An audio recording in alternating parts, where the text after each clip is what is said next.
Shalom, jemaat yang dikasih Tuhan, kita berjumpa kembali di Rehat Renungan Harian Toraya edisi hari Sabtu tanggal 21 Februari 2026. Mengawalinya mari kita berdoa.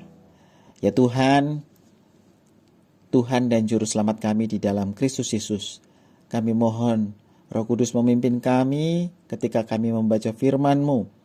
Biarlah kami beroleh pengertian yang benar akan Engkau, dan kami beroleh kekuatan untuk menjadi pelaku firman Tuhan. Dalam nama Tuhan Yesus. Amin. Pembacaan firman Tuhan pada pagi hari ini dari Yesaya 58 ayat 1 sampai dengan 12. Dengan satu judul perikop, kesalehan yang palsu dan yang sejati. Demikianlah firman Tuhan. Serukanlah kuat-kuat, janganlah tahan-tahan. Nyaringkanlah suaramu bagaikan sangkakala. Beritahukanlah kepada umatku pelanggaran mereka dan kepada kaum keturunan Yakub dosa mereka. Memang setiap hari mereka mencari aku dan suka untuk mengenal segala jalanku. Seperti bangsa yang melakukan yang benar dan yang tidak meninggalkan hukum Allahnya. Mereka menanyakan aku tentang hukum-hukum yang benar. Mereka suka mendekat menghadap Allah, tanyanya. Mengapa kami berpuasa dan engkau tidak memperhatikannya juga? Mengapa kami merendahkan diri dan engkau tidak mengindahkannya juga? Sesungguhnya, pada hari puasamu engkau masih tetap mengurus urusanmu, dan kamu mendesak-desak semua buruhmu. Sesungguhnya, kamu berpuasa sambil berbantah dan berkelahi serta memukul dengan tinju dengan tidak semena-mena. Dengan caramu berpuasa seperti sekarang ini, suaramu tidak akan didengar di tempat tinggi. Sungguh-sungguh, inikah berpuasa yang ku kehendaki? Dan mengadakan hari merendahkan diri, jika engkau menundukkan kepala seperti gelagah dan membentangkan kain karung dan abu sebagai lapik tidur? Sungguh-sungguh, itukah yang kau sebutkan berpuasa, mengadakan hari yang berkenan pada Tuhan? Bukan. Berpuasa yang ku kehendaki ialah supaya engkau membuka belenggu-belenggu kelaliman dan melepaskan tali-tali kuk, supaya engkau memerdekakan orang yang teraniaya dan mematahkan setiap kuk, supaya engkau memecah-mecah rotimu bagi orang yang lapar dan membawa ke rumahmu orang miskin yang tidak punya rumah. Dan apabila engkau melihat orang telanjang, supaya engkau memberi dia pakaian dan tidak menyembunyikan diri terhadap saudaramu sendiri. Pada waktu itulah terangmu akan merekah seperti fajar dan lukamu akan pulih dengan segera. Kebenaran menjadi barisan depanmu dan kemuliaan Tuhan barisan belakangmu. Pada waktu itulah engkau akan memanggil dan Tuhan akan menjawab. Engkau akan berteriak minta tolong dan ia akan berkata, ini aku. Apabila engkau tidak lagi mengenakan kuk kepada sesamamu dan tidak lagi menunjuk-nunjuk orang dengan jari dan memfitnah, apabila engkau menyerahkan kepada orang lapar apa yang kau inginkan sendiri dan memuaskan hati orang yang tertindas, maka terangmu akan terbit dalam gelap dan kegelapan akan seperti rembang tengah hari. Tuhan akan menuntun engkau senantiasa dan akan memuaskan hatimu di tanah yang kering dan akan membaharui kekuatanmu. Engkau akan seperti taman yang diairi dengan baik dan seperti mata air yang tidak pernah mengecewakan.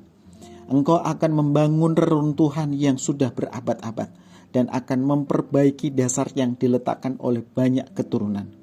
Engkau akan disebutkan yang memperbaiki tembok yang tembus, yang membetulkan jalan supaya tempat itu dapat dihuni. Demikian firman Tuhan. Renungan hari ini bertemakan Tuhan tolak ibadah palsu. Nakagi gi puang matuatu kame nomban tang tongan. Tuhan tolak ibadah palsu.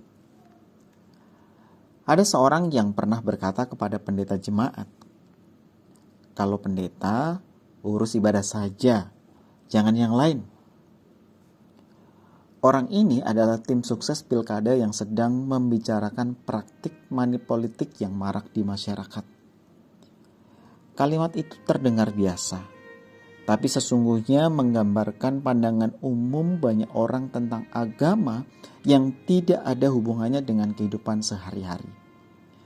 Alkitab dengan tegas menolak hal ini. Yesaya 58 ayat 1 sampai dengan 12 menegaskan bahwa ibadah yang sejati harus berdampak pada kehidupan sosial, ekonomi, dan politik. Dalam bacaan ini, Tuhan menegur umatnya karena mereka tampak saleh secara ritual, rajin berdoa dan berpuasa, tetapi hatinya keras terhadap sesama. Sambil beribadah, mereka menindas pekerja, tidak peduli pada yang kelaparan dan membiarkan ketidakadilan tumbuh. Masalahnya bukan pada doa atau puasanya, tetapi pada jurang antara ritual dan keseharian, antara ruang kebaktian dan kehidupan sosial. Bagi Tuhan, puasa sejati adalah membuka belenggu penindasan, melepaskan tali kuk, dan berbagi roti dengan yang lapar. Artinya, ibadah yang benar selalu menyentuh ranah sosial, politik, dan ekonomi sekaligus. Kritik Yesaya ini sangat relevan hari ini. Banyak orang Kristen rajin beribadah, tapi diam terhadap ketidakadilan, ikut arus politik uang, atau menutup mata pada kemiskinan. Di gereja, Yesus disebut Tuhan, tapi di bilik suara, uang yang dijadikan Tuhan. Bangsa kita tampak sangat religius, tapi sulit maju karena uang lebih berkuasa daripada iman. Menapaki kemuliaan Tuhan berarti berani membawa terang iman ke ruang publik, menjadi umat yang adil, peduli, dan jujur. Disitulah kemuliaan Tuhan akan terbit seperti fajar, menyembuhkan luka bangsa, dan menyalakan harapan di tengah kegelapan dunia. Amin. Mari kita berdoa. Tuhan, tolong kami supaya kami secara jujur melihat hati kami, secara jujur melihat keluarga kami, secara jujur melihat bangsa kami. Banyak hal yang tidak memuliakan Engkau. Ampunilah kami. Kami merendahkan diri di hadapan Engkau dan mohon pengampunan-Mu. Pulihkanlah kami pribadi lepas pribadi. Pulihkanlah keluarga kami. Pulihkanlah bangsa kami. Supaya hidup kami tidak munafik, tetapi otentik. Seperti karya-Mu dalam hidup kami. Kebenaran-Mu yang Tuhan berikan bagi kami. Karya Kristus yang menebus kami. Biarlah itu juga yang terpancar keluar, memberi dampak bagi orang-orang di sekitar kami, memberi dampak bagi bangsa dan negara kami. Supaya kami memberikan pengharapan yang tertindas, memberikan damai bagi orang-orang di sekitar kami, dan memberikan pengharapan bagi mereka yang letih lesu. Tuhan, tolong kami. Kami perlu pimpinan Roh Kudus supaya kami dimampukan untuk memuliakan Engkau dan menjadi berkat. Terima kasih untuk pengampunan-Mu, terima kasih untuk panggilan-Mu, untuk menegakkan keadilan kasih dalam kehidupan kami sehari-hari.